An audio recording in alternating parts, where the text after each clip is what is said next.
How to fix LEGO Fortnite spawn bug or glitches.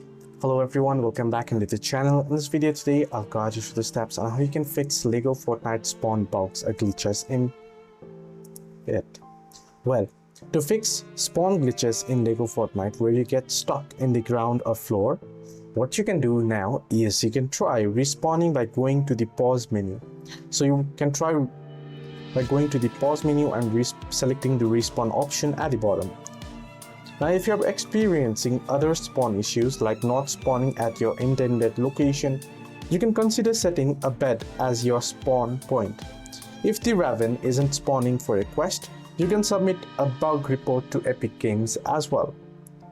So basically, if your character gets stuck in the ground or floor, you can usually fix it by accessing the pause menu and selecting the respawn option. If you want to have a specific spawn point, you can craft and place a bed, which will then serve as your spawn point. If the Raven isn't spawning for a quest, you can report the bug to Epic Games through the support system.